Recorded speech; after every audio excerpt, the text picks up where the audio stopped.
The woman beat the 8-year-old girl's stomach so hard she perforated her bowel, ultimately causing her to get sepsis and die.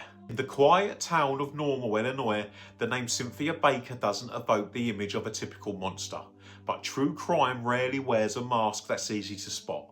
This is the story of a woman who didn't just commit a murder, she orchestrated a prolonged campaign of physical and psychological torture against an 8-year-old girl named Rica Roundtree.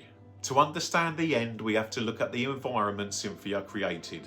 Rica was the daughter of Baker's boyfriend Richard Roundtree.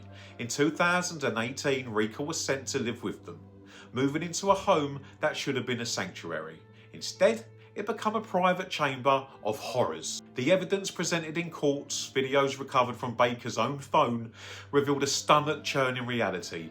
Baker didn't just lose her temper, she documented the abuse. The footage showed Rica being forced to stand for hours, being struck and being subjected to sprints, where she was forced to run until she collapsed. This was not discipline, it was dehumanisation. The breaking point occurred in January 2019. The medical examiner's report reads like a catalogue of systematic trauma. Rica was brought to the hospital unresponsive, but the damage was done long before she reached the emergency room. The physical assault that ended Rica's life was focused on her abdomen.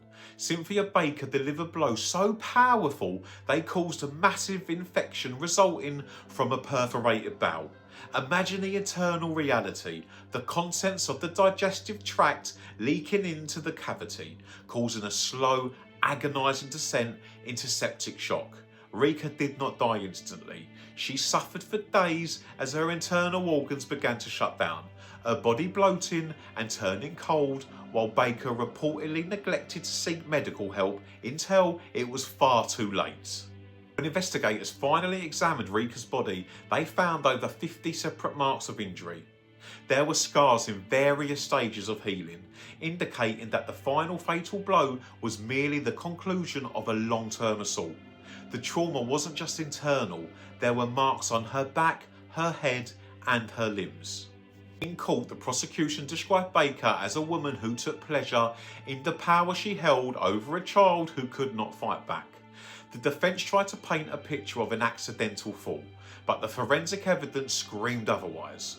A fall from a bed or a trip down the stairs does not result in the specific localised high-velocity blunt force trauma found in Rica's gut. It was the result of a targeted kick or a punch delivered with the intent to break something inside. Cynthia Baker was found guilty of first-degree murder in late 2019. She was sentenced to life in prison without the possibility of parole. In the end, the woman who spent months recording a child's pain left behind a digital trail that ensured she would never walk free again. Rica Roundtree was 8 years old, a life cut short by a woman who chose cruelty over the most basic human instincts to protect.